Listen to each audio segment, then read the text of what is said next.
Before going to our guests, I want to deal with item number 7, which is the decision on scrutiny of EU proposals for the public record. So before the committee proceeds with the business listed, I want to record these decisions that were made. The committee agreed that EU proposals COM 2018-287, 234, 298, 307 and 334 do not warrant further scrutiny. Full details will be published on the committee's website. So we now move to a public session, and dealing with matters relating to the sale of promissory note bonds.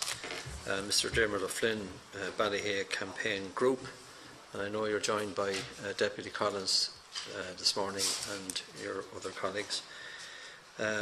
Before hearing your opening statement, I just want to brief you on privilege and to advise the witnesses that by virtue of Section 17(2)(I) of the Defamation Act 2009, witnesses are protected by absolute privilege in respect of their evidence to this committee. If you are directed by the committee to cease giving evidence in relation to a particular matter and you continue to do so, you are entitled thereafter only to a qualified privilege in respect of your evidence. You are directed that only evidence connected with the subject matter of these proceedings is to be given, and you are asked to respect the parliamentary practice to the effect that where possible you should not criticise or make charges against any person, persons or entity by name or in such a way as to make him, her or it identifiable. Members are reminded of the long-standing parliamentary practice to the effect that members should not comment on, criticise or make charges against a person outside the House or an official, either by name or in such a way as to make them identifiable. So I want to invite you now, Mr. Flynn, to make your opening statement, please. Thank you very much, Mr. Chairman. And first, on behalf of the Ballyhea Says No Group, I'd like to thank you for the opportunity. We've had many significant days since this began, but this is probably the most significant day yet, because this allows us to ask you directly to please finish what we've started, to at least challenge the ECB on the injustice that has been done to Ireland and the injustice that is still being inflicted on us. And I would like also at this point to pay tribute to the work of Fiona Fitzpatrick in securing the stage for us, who unfortunately and due to circumstances beyond our control can't be with us here today. The reason Ballyhea Says No exists: there has been much coverage in the last few weeks of Anglo-Irish Bank and events in the build-up to the banking crisis in Ireland. There has been no coverage of the ongoing consequences of those events. And I'm not speaking just of the billions in interest that we will be paying every year for many decades on the loans taken out to repair that damage. I'm speaking of the promissory notes Anglo debt legacy, the €500 million destroyed by our central bank in 2014, the €2 billion in 2015, €3 billion in 2016, €4 billion in 2017, and the €1 billion that we know of destroyed so far this year. That's €10.5 billion destroyed by the Central Bank of Ireland since 2014, and a further €3 billion in each of 2011 and 2012. That's €16.5 billion in total, with another €14.5 billion still to go, €31 billion in all. Ballyhea Says No began in March 2011 simply as a protest against this socialisation of private bank debt, this massive bill presented to the people for the greed and excesses of so many in the financial private sector. We realised very quickly that we were going to get nowhere simply by protest, so we morphed into a campaign group. We went to Brussels 3 times and met senior officials from all 3 major institutions: the Commission, the Council and the Parliament. We went to Frankfurt to the ECB headquarters and presented a petition to a meeting of the Governing Council and nailed our own list of protests to the door there in the manner of Martin Luther over 300 years earlier. We sat down and spoke directly to senior ECB officials in Dublin. We met the Governor of the Irish Central Bank on 3 separate occasions. We had a private member's motion introduced in the Dáil. And all this was backboned by a weekly march in Ballyhea and in Charleville, joined by others in such as Ratoath, Dublin, Tralee, Clonmel, etc. And through all those actions, we learned 2 outstanding lessons. First, there is a willingness by the institutions to engage with Ireland on this issue. But second, and willing as we are, that engagement will not be with the Ballyhea Says No campaign. It has to be at official level, which is principally why we're here today, to ask the Dáil to please set up a cross-party committee and to take this fight to Europe on behalf of the Irish people. And a fight it will be. We're under no illusions on that score. Background to a crisis. The currency requires many fundamental structural elements to enable it to withstand the shocks it will inevitably face. And when the euro was being designed through the 1990s, and as politics took over from monetary common sense, member states, understandably, point-blank refused to make the kind of sovereignty concessions such a common currency absolutely requires. And one by one, many of those critical supports were removed to such an extent that when the inevitable shocks came, the currency would inevitably collapse. And this isn't coming just from the Ballyhea Says No campaign, this comes directly from those who were up close and personal with that euro design. In the early 1990s, Bernard Connolly was head of the European Commission unit responsible for the European monetary system, the fledgling euro. In his book, The Rotten Heart of Europe, The Dirty War for Europe's Money, published in 1995, Connolly warns at length of the potential consequences of what was happening, and for his pains, he lost his job. Though his professional credentials and expertise in this area can't be questioned, and he now operates very successfully in New York, it has been argued that Connolly is a sceptic and thus this colours his views. But no such accusation could be levelled at Paul de Grooy. Highly respected and oft used by the Euro Commission itself, a professor at the London School of Economics, de Grooy also warned of the disastrous potential consequences if the euro was launched with those inbuilt flaws. In an article published in the Financial Times in 1998 titled The Euro and Financial Crisis, he predicted almost to the letter what happened in Spain and in Ireland. Suppose a country, which we arbitrarily call Spain, experiences a boom which is stronger than in the rest of the euro area. As a result of the boom, output and prices grow faster in Spain than in the other euro countries. This also leads to a real estate boom and a general asset inflation in Spain. And since the ECB looks at euro-wide data, it cannot do anything to restrain the booming conditions in Spain. In fact, the existence of a monetary union is likely to intensify the asset inflation in Spain. Unhindered by exchange risk, vast amounts of capital are attracted from the rest of the euro area. Spanish banks that still dominate the Spanish markets are pulled into the game and increase their lending. They are driven by the high rates of return produced by ever-increasing Spanish asset prices and by the fact that in a monetary union they can borrow funds at the same interest rates as banks in Germany, France, etc. After the boom comes the bust. Asset prices collapse, creating a crisis in the Spanish banking system. That was Paul de Grooy in 1998. In 2013, he published a paper titled Design Failures in the Eurozone, Can They Be Fixed? Another article in 2015, Design Failures of the Euro. Then there were other articles such as Milton Friedman in August 1997, Martin Feldstein in November 1997, and they argued likewise that design was fatally flawed from the outset. And all the above is proof positive that the euro as designed should never have been launched. And when it was, all that was predicted by de Grooy, all that was warned of by Connolly happened. And Ireland, as we know only too well, was particularly hard hit. Billions poured into the country. Banks, trying to keep up with each other, with Anglo to the fore very early on, lowered their lending standards. Regulators and central bankers lowered their guard. Property prices ballooned till eventually it all exploded. The ECB, according to its own website, the ECB manages the euro and frames and implements EU economic and monetary policy. Its main aim is to keep prices stable, thereby supporting economic growth and job creation. What was it doing as the various bank crises developed all across the eurozone? What was it doing on keeping prices stable on property as property prices inflated to ludicrous levels in Ireland especially, but also in Spain? And while regulators and central bankers ignored the kind of major breaches of legislation, such as those reported by Jonathan Sugarman here, where was the ECB? Neither seen nor heard. That all changed after the crash, and how it changed, as the ECB suddenly appeared front and centre, the Commission's enforcer as the Troika came to town. One of the first measures taken to address the banking crisis was the establishment of the Emergency Liquidity Assistance Funds, the clue for which is in the name. The ECB website states that ELA aims to provide central bank money to solvent financial institutions that are facing temporary liquidity problems. The Irish banks, however, did not meet this criteria, but came up with a way around it.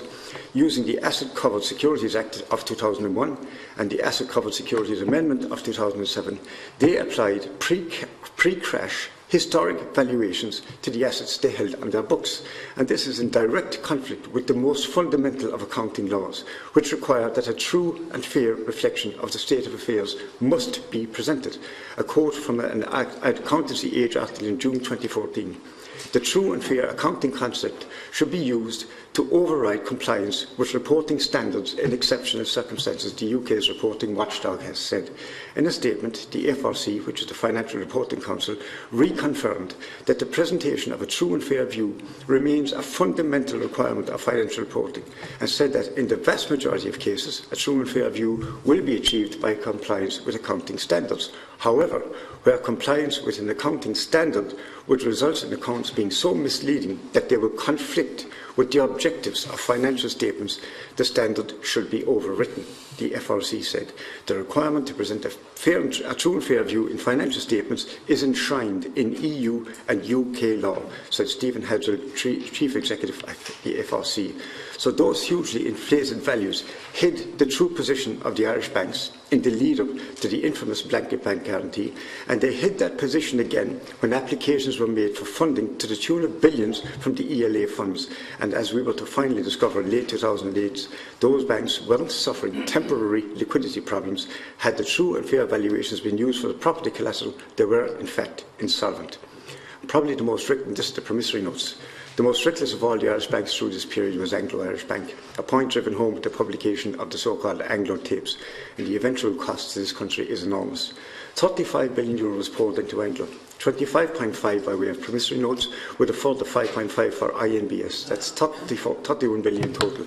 And these were quite literally notes signed by then Finance Minister, the late Brian Lenihan, offering a guarantee to the ECB on behalf of the government if Anglo should fail to repay those billions. But given how Anglo was disguising its true financial situation, those guarantees were offered under false pretences. Given that the ECB, as the central bank of central banks in the Eurozone, should have been aware of this misreporting, those guarantees are null and void. And yet, under enormous pressure from the ECB, that is the €31 billion currently being borrowed by the NTMA, given to the central bank in exchange for the P-note bonds and then destroyed, taken out of circulation. This ongoing absurdity must end. At the very least, it must be challenged. Which brings me back to the start. Myth-busting. The Troika's intervention in Ireland in 2011 is presented as a bailout for Ireland. It wasn't. It was a bailout by Ireland of the Eurozone, a bailout in which successive governments were strong-armed by the EU, Germany and France especially abusing their combined political and economic muscle. Including the €5.5 billion from NAMA, we poured a mind-boggling total of €69.7 billion into our banks, a world record of the undesirable kind. Against that, we got loans, not gifts, of €67.5 billion from the Troika, and loans at inflated rates at that. And then you have Germany, which we're told is the rock of financial sense. All those interventions by the ECB weren't to save Irish banks, it was to save the mega banks in the bigger EU countries. A Bloomberg article from May 2012 quotes a Bank of International Settlements report which outlines how German banks had amassed claims of $704 billion on Greece, Ireland, Italy, Portugal and Spain, much more than the German banks' aggregate capital. In other words, they lent more than they could afford. And when the European Union and the ECB stepped in to bail out the struggling countries, they made it possible for German banks to bring the money home, which is exactly what has happened. As a result, they bailed out Germany's banks, as well as the German taxpayers who might otherwise have had to support those banks if the loans weren't repaid. Unlike much of the aid provided to Greece, the support to Germany's banks happened automatically as a function of the country union structure. And in Wall Street also, they were in way over their heads. And this is exposed by Michael Lewis in his brilliant book, later a film which I'd recommend to you all, called The Big Short. And this is the final piece, the burden sharing. We accept that when the bank crisis hit, the ECB and everyone else involved faced an emergency situation, and they took emergency measures to save the Eurozone's banks, some of which meant a very loose interpretation of rules and regulations. We accept also that as a full member of the Eurozone from day one, Ireland must share the cost of what happened. What we don't accept is that the banking collapse was Ireland's own fault, and it was most certainly not the fault of the people. What we don't accept either is that Ireland's own bankers acted any worse than bankers elsewhere, and certainly were no worse than bankers in Germany.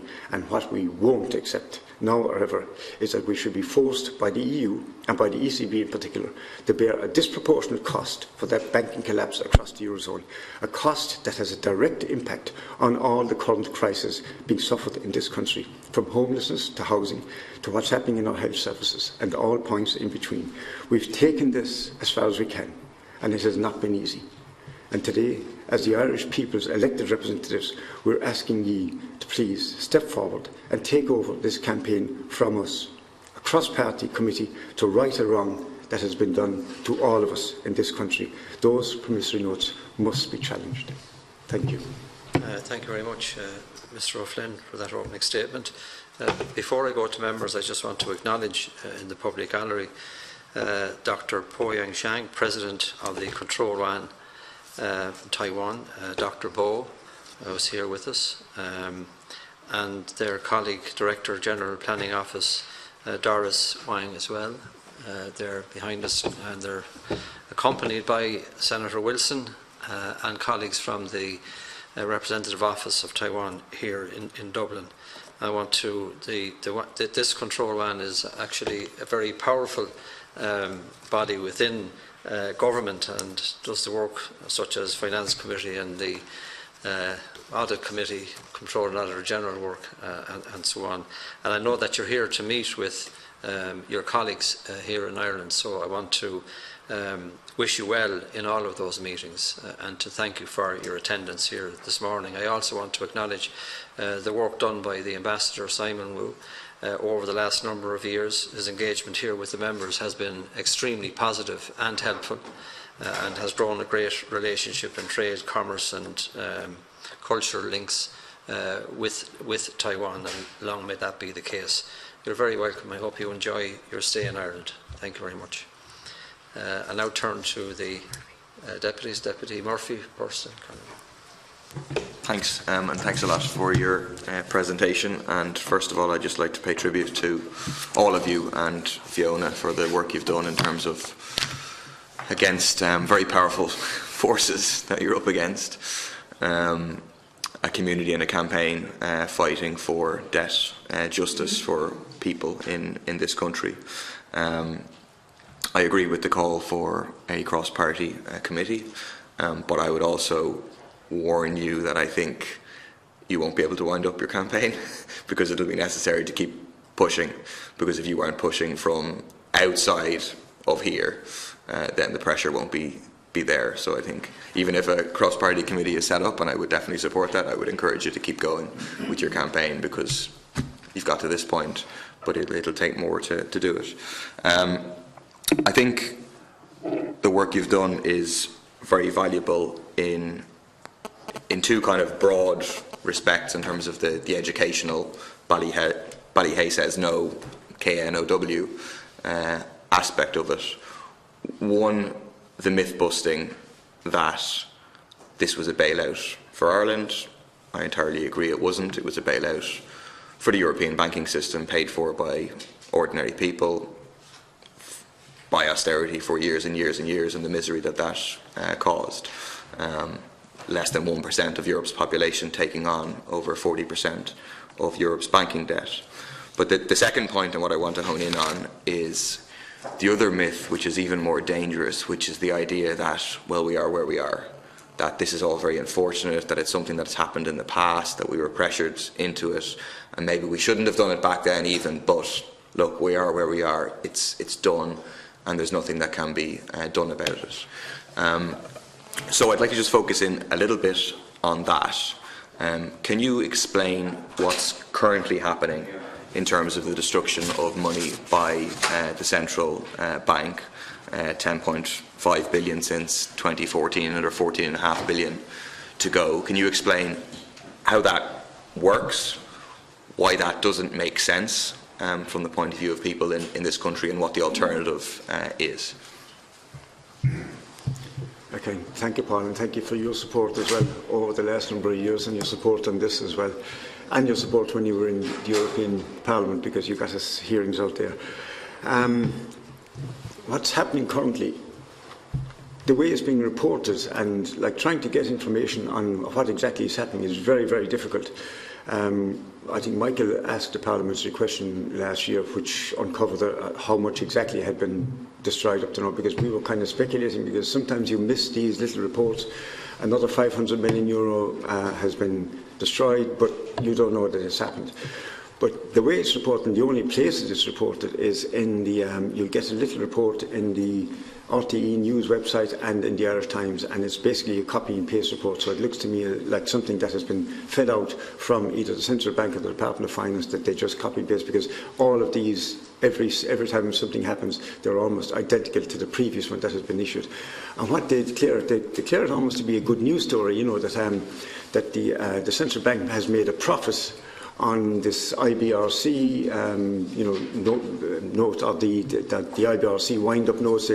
They declared a profit of 150 billion or whatever like that went to the Exchequer because they sold this 500 million euro bond for 650 million euro or whatever, and it's presented as a good news story. God, the country has made 150 billion euro, and what is not told is the full story. And this is why I have a major problem with some of the media here, that they talk about fake news. But there's incomplete news also, which is almost as bad as fake news. In fact, it can be worse than fake news. Because what they don't tell us is what happened to the 500 million euro. Like the Central Bank got 650, let's say, and they gave 150 million to the Exchequer. But what happened to the 500 million? And that's never mentioned. And what happens to that 500 million is it's destroyed. Or as the governor said to us below there, because I backed him to a corner finally on it, Patrick Onan, and with me that day I had 2 MEPs and I had 2 TDs. I had like Luke Ming Flanagan was with us. I wasn't working for him at the time. Nestor Childers was with us, and then we had the late Peter Matthew, who was a brilliant friend of us in this campaign. He was with us as an ex-banker, and Stephen Donnelly was with us, who, you know, should know his finance. And what he eventually said, when I pressed him, I said, "What happens to the money?" And he said, "Well, it's extinguished." And that's what's happening with this money. Like the money, the 31 billion euro was printed by the Central Bank and given to these banks, and allowed that, the ECB allowed this to happen. And because those banks are wound up and weren't able to repay that money, that 31 billion euro has to be taken back out of circulation. And that's what's happening. That's what this process is about. It's taking that 31 billion euro back out of circulation. So the bonds are being held, and these bonds that, under the new Michael Noonan deal, there were, I don't know how many, I think it was 10 500 million euro bonds, and there were 5 that were supposed to be sold at a rate of 1 a year under the new deal from 2014, 500 million euro a year for 5 years, a billion a year for 5 years, and just gradually taken out of circulation. But what's actually happening is because interest rates have gone way down, and these bonds are now being bought by the National Treasury Management Agency. So again, what's not being told to people in this thing is that the Central Bank is given 650 million euro, but they're given it by the National Treasury Management Agency. So it's all borrowed money that's buying these bonds. So even the 150 million euro that's being declared as profit is also borrowed money. It's borrowed by the NTMA. The 650 million euro is given to the Central Bank for the 500 million euro bond. The 500 million euro is destroyed. Push the button, that money is taken out of circulation, and the 150 million euro is declared as a profit to the Exchequer. And this is all that's being reported here is that we made a profit of 150 million euro. What's not being reported is that it's all a circular action. The 150 million euro profit is also borrowed money. It's borrowed by the NTMA and given to the Central Bank, who then give it to the government. So the entire 650 million euro becomes new debt. And the thing about this new debt then is that from the moment that the Central Bank is given that 650 million euro, we are paying interest on that 650 million euro. The 150 million that they get in interest, given interest to the government, plus the 500 million euro, that's destroyed. So we're paying interest on that 650 million euro from that. And that 650 million euro also has to be repaid in full when the bond matures. So this is happening right now. And over the last 4 years, at a time when this country was crying out for money, and I listened to people like highly paid radio presenters talking to people like yourself, Paul, when you talk about, the money for Irish water could come from here, the money to fix the hospital system could come from here, the money, and they say, but where will we get the money? But our central bank destroyed 10.5 billion euro in the last 4 years. And it was borrowed money. This was money that the NTMA had and could have used for other things. But they choose, and this government has chosen, to accelerate the destruction process. And Michael, I think you had made a point about that in the Dáil, I think it was earlier this year. And they've chosen to accelerate the process, but they are destroying real money. And people are saying this is only all computerised money. The debt is real. The interest that we're paying is real. And the suffering and the deprivation then of services here is real as a result. That money that the NTMA had and gave to the central bank could have been used for other issues here. But they've chosen instead to destroy the money. And there's still, I think it's 10.5 still to go, 14.5 still to go. And like this, to me, is an obscenity that at a time when our services are struggling for finance, we are destroying money. Billions. And can you explain what the alternative is? Well, the alternative, you see, we went, when this all started, I won't pretend we're experts because we're not. And when this all started, we didn't have much of a clue about all this, but we went to the ECB. We went to all the various, as I said in the presentation, we met like the most senior officials. We met the guy in the Commission who was responsible not just for Ireland's finances during that intervention, but also he was responsible for the macro finances of 3 countries. He was one of the senior economists he had strings of letters after his name, his qualifications from all over the place. And we sat, Kathleen and would tell you, and Phil would tell you, we sat in the room with him for an hour and debated with him for an hour with no qualifications. And he could not show us how this was right, what they were doing. Couldn't. But the biggest issue for us when we met the ECB here, senior officials from the Troika that were here, and we sat down with them for nearly 2 hours. And this was after having a meeting with Patrick Honohan below in the central bank, with Fiona and myself, where we came out I never was more the press coming out of a meeting because the guy just patronised us, and I know I have to be careful what I say, but like he almost patted Fiona on the head going, oh, just leave this with me, I can handle it, this is a way over your head. And we went up to the ECB and we sat down with them, and like, first of all, we laid out our case. We argued our case, they argued back, they were, that's what I'm saying, this will be a fight. But the most significant thing that they said to us, and we did a report on it afterwards, was, he said, this could be tackled, but he said it would be very difficult. And that's what he didn't say, this is impossible, this can't be done. He said, it would be very difficult. Now, as a fellow from a small parish, it would have been very difficult, Phil, for us to win a county, and we won a county under 14, and a county junior, and a county intermediate, and got to a senior county final. The idea that something is very difficult, and therefore it shouldn't be attempted, to me is the total opposite. Like, you pick your best team, which is what we'd be asking here. You train to the nth degree, you prepare to the nth degree, and you go into battle with the ECB on this. And it can be one, because like they're saying, like there were so many things that they were saying, oh, this can't be done, that can't be done. Same thing happened at the beginning of this crisis. They were saying that the ECB was saying this can't be done, that can't be done. Quantitative easing couldn't be done. And then you got to the situation where they're printing €80 billion a month. A month. Yeah, just to take up that point about quantitative easing, because doesn't the burning of money, real money, like you're saying, it contradicts the general policy of quantitative easing. So over here you have quantitative easing on a massive scale, but in reality it's like quantitative squeezing taking place in terms of burning this money. So can you explain, if we simply froze the sale of the bonds and wrote down the debt, would there be any negative implication in terms of inflation across the Eurozone, or what other negative implications would there be? Well, the quantitative squeezing was a term coined by Luke outside in the Parliament, because like he's he's good at it. But that's what it is. It's we are destroying a small country. Okay, it's only 30 billion, but it's massive for us against the creation of 80 billion a month by them. Something they said couldn't be done. But yeah, they would have ramifications. I mean, you're taking on the ECB, but we're saying that's what we should do. Is challenge the ECB on this, because like it's not just morally that this can be challenged. I mean, it's immoral, but on the legality side of it as well, it could also be challenged. And like there are so many other things there are reports that we've commissioned outside that have been done by different people, and I can send you copies of the reports where like there are other avenues that can be explored as well. Legal avenues that can be explored also. But like, the ECB must be challenged on this, and like, we should absolutely stop the sale now of any further ones and just freeze that, because anybody here in this room knows, like, if somebody owes you money or you owe somebody money, once the money has changed hands, it's a lot more difficult to get it back. So, I mean, you can stop now the sale of the remaining ones, but I think you should also be fighting to get back what has been done, because all they have to do is reprint the 14.5 billion, which in terms of what they've done in scale, it would be a drop in the ocean. It would have absolutely no impact in terms of inflation across the Eurozone. None. Senator Conor Welch.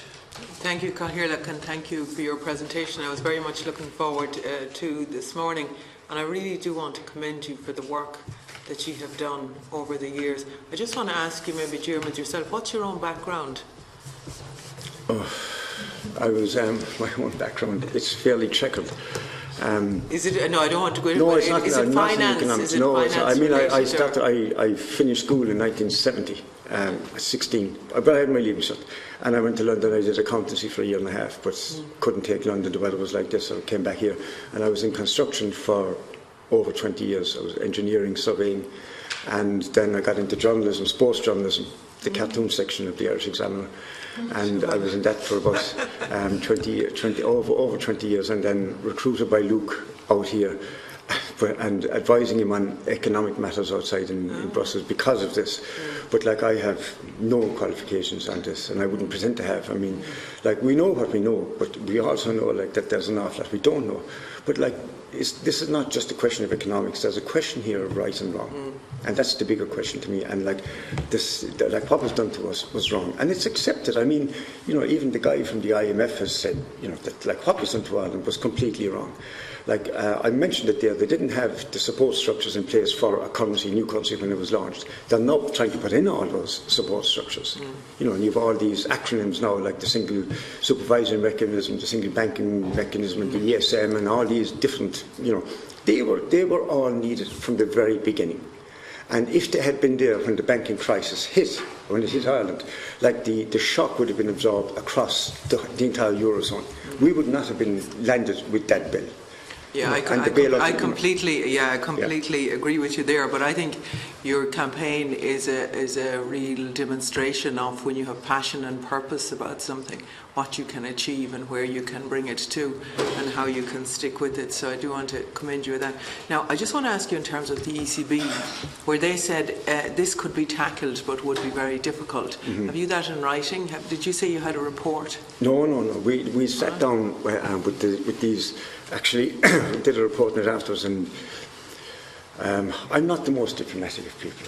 So we'd been meant to meet a chap called Mr. Rodriguez, who was the head of the ECB delegation here, and I think his father died that week. So when we actually went up to meet this guy, these two guys, like, I expressed my disappointment that we weren't meeting this senior person to the two people who we were actually meeting across the way, which, you know, was bad manners.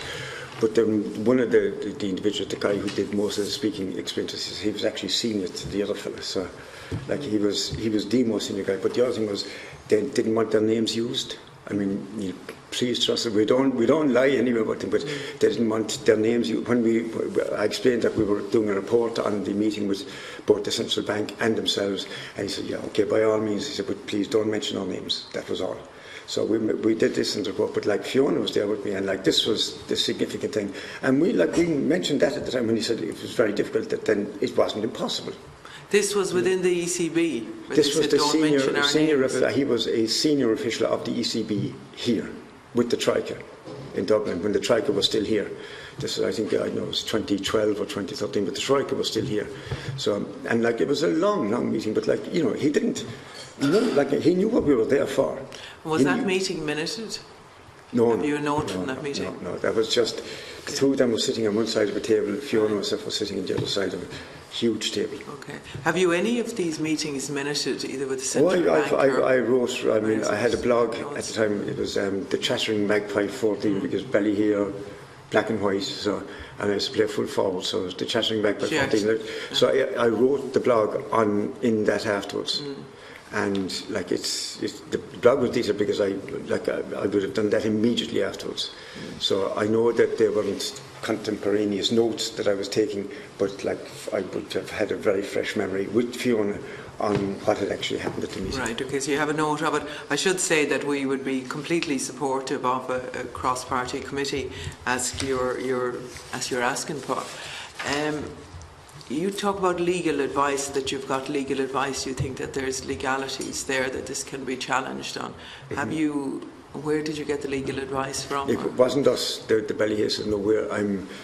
There's a case actually that has been held before the Supreme Court, and the verdict hasn't been delivered yet on that point I was talking about, where they were using historic valuations for their assets, which is, you see, there's a major difference here. Like there were accounting standards that were changed and brought in here in 2005. Like you have, what's it, the IAC 39, I think it was International Accounting, IAS 39, and that allowed bodies in the accounting standards to report, to use historic valuation. So if you had property, you could use the mortgage valuation from 2 years before, 3 years before. It goes up, I think, up to 3 years back. But like that's a standard, and there's a major difference between a standard and the law. And that's what I read out earlier on. This thing was about that, like where there's a difference between an accounting standard, a professional standard, and the law. The law takes precedence.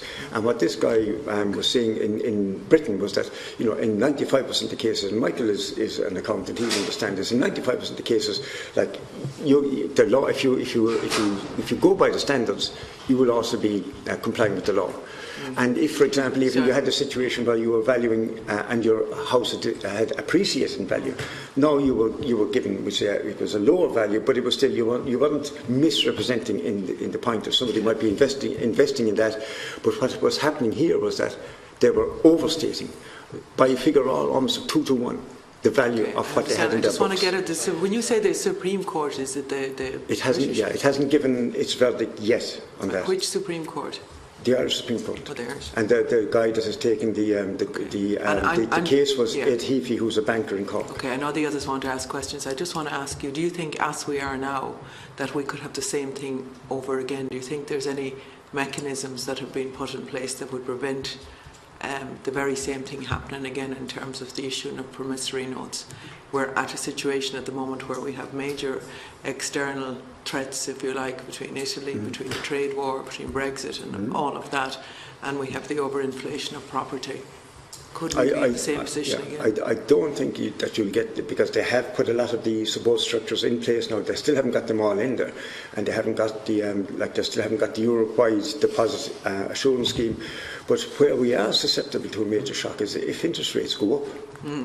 Like our national debt is still astronomical, and like they talk about debt to GDP, but GDP is not a good measure for Ireland. Exactly, it should be the GNI, debt to GNI, and like by that measure, we're still off the Richter scale. Do you think anything has changed in the culture of the banks? None, nothing.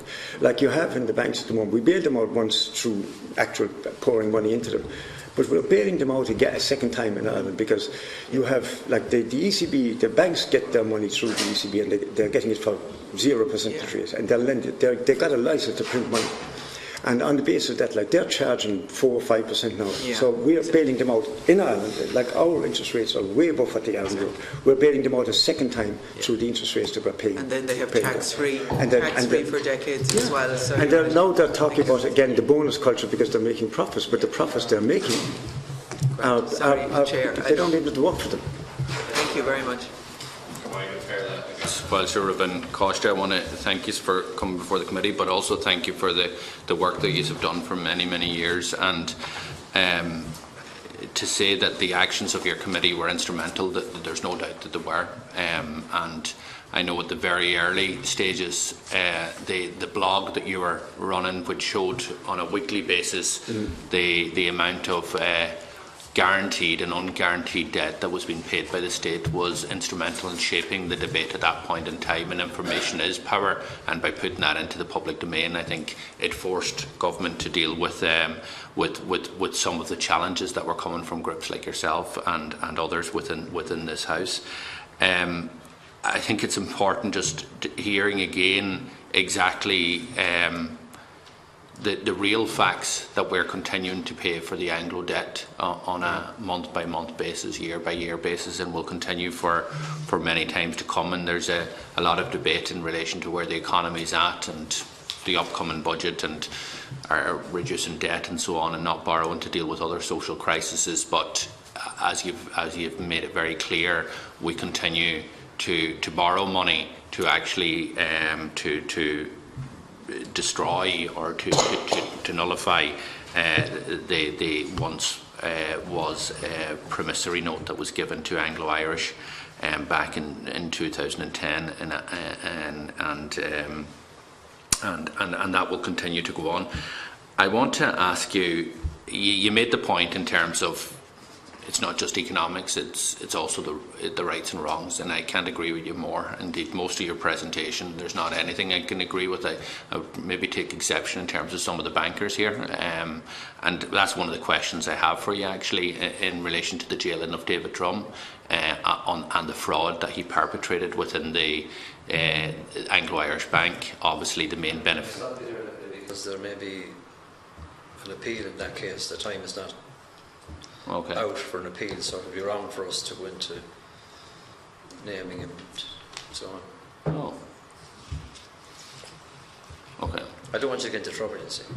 Yeah, I'm not going to say that he was guilty of anything else that he hasn't already been convicted of. General election was gone. He's been very guilty. Like, Just do a sentence. Just do a sentence. Yeah, but he may appeal a sentence. That's the point I'm making. yeah. Okay. Okay. Well, look. Okay. So, just in relation to Anglo-Irish Bank, and as the situation currently stands, and bearing in mind that there may be an appeal in terms of sentence, but it is clear that the conviction was in relation to false information being provided to shareholders and all that, but that could also be argue that it affected the minister's decision at the time because the records of the bank or the books of the bank showed that it was in a better shape than it actually was. Do you believe that provides any additional scope for a more robust challenge in relation to this, that if I entered into a contract with you based on information that you provided me that was proven to be fraudulent, then it would nullify my contract with you? And is there an argument in relation to that? The second question I have for you is this: like, the sin of all of this here is that this is going on like nearly every 6 months. We have the central bank selling off at an accelerated rate the now government bonds. When the government liquidated IBRC, they did a terrible thing at that time where they changed the promissory note into state-owned bonds. Absolutely appalling, and worse so, presented it as a victory for the Irish people. And while there was some important reduction in relation to how we dealt on a year-by-year basis, the debt still remained, and the bill was still there. But in relation to the fact that so far off the 34 billion euro that was in the promissory note, we're only left with 14 billion that hasn't been, 14.5 that hasn't been paid back. Is it your view or your group's view that the argument now only centres round what is remaining? And that's just a question in terms of the strategy. Is it the 14.5 that you suggest that we argued to the ECB that is the debt, they are the bonds that are now held by the Central Bank of Ireland? The other bonds don't exist anymore. The money, as you said, has been destroyed. Or do you argue that we should revisit the whole issue of the 34 billion? Yeah. First of all, on the conviction or otherwise of any individual, we've never concerned ourselves with that at all, because for us this thing has just been about getting bank debt justice for Ireland and justice for individuals who did whatever they did through that situation. We've never gotten involved in, because that's an issue for the courts, that's an issue here for the people here. We know that white collar crime in this country isn't punished anyway. And our view on it is that jailing somebody only costs us money. That if you have somebody who is found committing white collar crime, especially on this scale, then the fitting punishment is to strip them of all their assets, and to put them on a government pension and if they're of an age, and in a council house, the same as what they've done to an awful lot of people in this country. But actually, jailing them costs us money. So, no, I mean, the only way you teach manners and you teach lessons, I think, in white-collar crime is to hit them where it hurts. It's greed that causes this, hit them where it hurts in the pocket. But on the other issue, on the what's remaining of the fraudulent behaviour and whether that's grounds for appeal and the contract, of course, is grounds for appeal. But this is what we're talking about as well in the declaration that was used by not just Anglo but all the Irish banks. Like in the lead up to the Blackgate Bank guarantee, I mean, they were misrepresenting and deliberately and knowingly misrepresenting the value, the true and fair value of what they had in their books. They were actually insolvent at that time. They weren't suffering, liquidity problems. They were insolvent if they had declared the true and fair value, which they were legally obliged to do. Not standards. I mean, they were complying with the standards, but the standard is one thing, the law is another. And they were not complying with the law. So they misled the government in the lead up to completely, deliberately misled the government in the lead up to the Blackgate Bank guarantee. But they also misled, the ECB, I think, because I don't think that the ECB were in fully aware of what was happening. They should have been, but I don't know if they were. And I think that's why Taoiseach especially clamped down so hard on the Irish banks, because they were using this standard, which no other country in Europe was using, to misrepresent their true situation. And it was on those bases that they were getting the money from the ELA, the Emergency Liquidity Assistance Fund. So on that grounds as well, I think it invalidates, not just the promissory notes, but our fight now isn't just for the 14.5 billion. And in fact, Piers, it wouldn't be just for the 31 billion. It's like there was 35 billion euro put into Anglo. A lot of money was taken out of our National Pension Reserve Fund here, which people forget about. I think it was nearly 20 billion eventually that people forget about. That was taken out of our National Pension Reserve Fund to be put into banks. It wasn't just what was borrowed, but we took this out of our own pockets and put it into those banks. And again, it's not just that money, but you look at the interest that would have been lost on that money over the years since then as well. So just on the National Pension Reserve Fund, there was conservatively 25 to 30 billion of loss.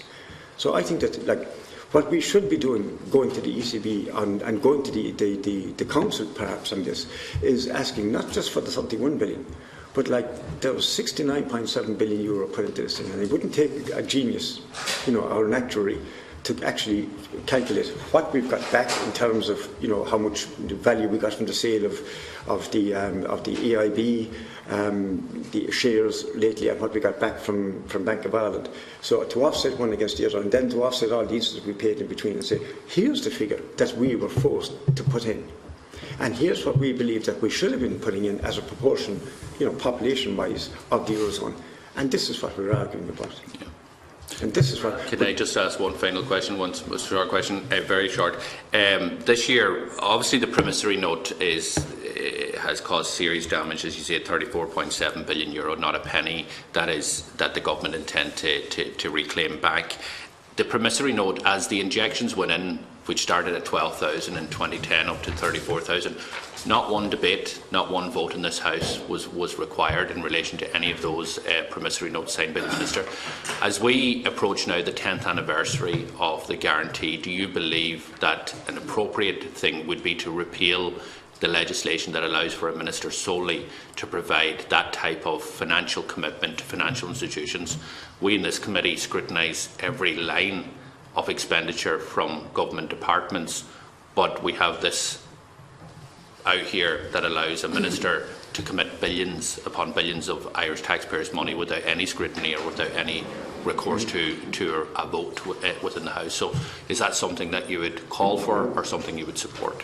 Well, it's certainly something we support, but as a group, yes, it's not like we elect people to look after this and to do this, so it's not something that we kind of would get involved in, but I just find it extraordinary that can happen, absolutely extraordinary.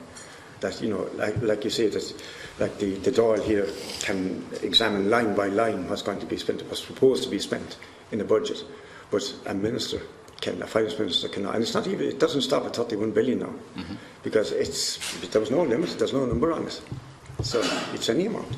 So absolutely that should be looked at. Jim McGrath. Yeah, thank you, Chair. I'd like to welcome Mr. O'Flynn and his colleagues and Deputy Collins as well, and for your presentation. And I do want to join with others in commending you. You are a group of people of immense conviction, and I think you have stayed the course of time on this issue. And as Deputy Doherty has said, you have helped to shape public debate, and you have had influence more than you might think. I would like to just ask you, so when you look at the figures that you're presenting, Diarmuid, more than half of the debt as such has been sold on in the form of government bonds at this stage, and then you've another 14.5, you say, which are still resting with the central bank. Is it your position that what we should be seeking is in the form of an agreement, that you're not advocating that Ireland would take any form of unilateral action? Is that your case or your position that you're seeking? Well, I think that we should freeze the sales now, and I know that the ECB has been pushing this, but like we have gone way beyond what we committed to sell. Yeah. So that wouldn't take the form of unilateral action, because we're way in advance of what we. So I think that first of all, but no, I think that there are times when you do maybe have to take unilateral action, but this isn't one of them. I think in this instance we could just freeze the sale now of these things, and then put, please, an all-party committee together and start the fight. Just on the ECB's argument, and they would take it back to monetary financing, that the origin of all of this was the emergency liquidity assistance, which Anglo IBRC was able to access using these promissory notes, and their argument is that was temporary, that has to be taken out of the system as such, otherwise it would amount to increasing the amount of money in supply, printing money and so on. Who do you think ultimately should be paying this bill as such? The bondholders were repaid, the senior ones. The junior bondholders took losses of about 15 billion across the banks, but the senior ones were all paid in full. So more than half of the money is now government debt, which is sovereign debt, and the balance is debt as well, but it's with the central bank as opposed to being held by third parties. But who ultimately should share this burden? Well, the thing, Michael, is that the 31 billion euro is already in circulation, so nobody would actually be paying the debt. It's already out there, it's in circulation. What the central bank is doing is taking it back out of circulation. That's what the destruction of the money is about. So, nobody would actually be paying for this. It's just money that's out in circulation. And in relation to the use of the emergency liquidity funds and the ECB's responsibility on it, I mean, the argument that we're putting forward is that the grounds under which the emergency liquidity assistance was granted were wrong. It broke their own rules and regulations. This was for banks suffering from liquidity problems. It was specifically not for insolvent banks, specifically. And those banks presented a false picture of their true state of affairs. And this was a false picture, which the ECB should have been aware of, because they were using accounting standards as opposed to the law to get around those EU rules and regulations. So the EU, and I mean, I have the actual promissory note itself. I mean, it's literally just a note. But what the ECB then must have known itself, that these banks were not suffering liquidity problems. These were insolvent banks. So that money should never have been issued. That's the ECB. That's the argument we put back. It should never have been issued. And the ECB, as the bank of last resort, as the central bank of all the central banks of Europe, should have said, no, we are not. But the ECB at the time, and this is on the record, and there's no, the ECB at the time had a fear that if any bank in the Eurozone failed, even one of the smaller Irish banks, that it would break down, because of the domino effect, it would bring down the entire Eurozone banking system. And they were right. It would have. It would have.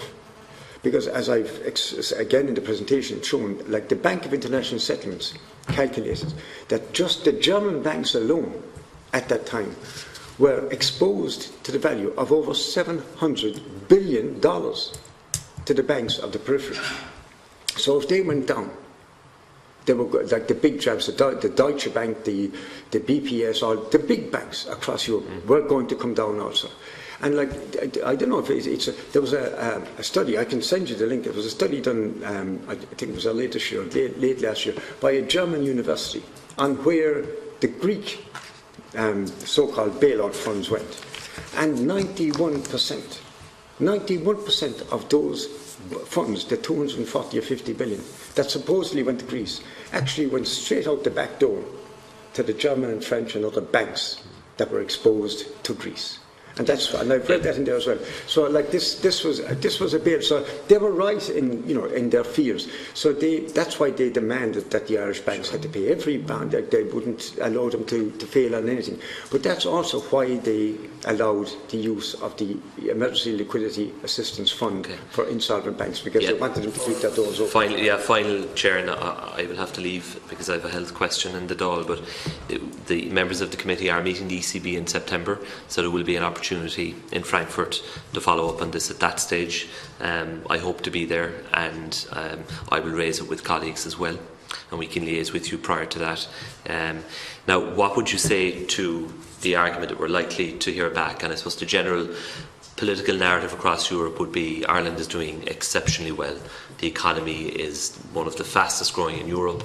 Our debt, while large at 200 billion or so in nominal terms, is falling quickly as a proportion of the size of our economy, and there are far bigger priorities, the migration crisis, Brexit, and that really there isn't a justification now for making any exception to policy for Ireland, because Ireland has recovered well, the model worked, and let's move on. That could well be the response which comes in return. Well, the first thing I'd say, Michael, is that none of that is relevant to what happened. I mean, whether Ireland was still in the very depths of despair now, which an awful lot of people are, and a huge proportion of this country still is. But, it doesn't matter where. What happened was wrong and has to be challenged.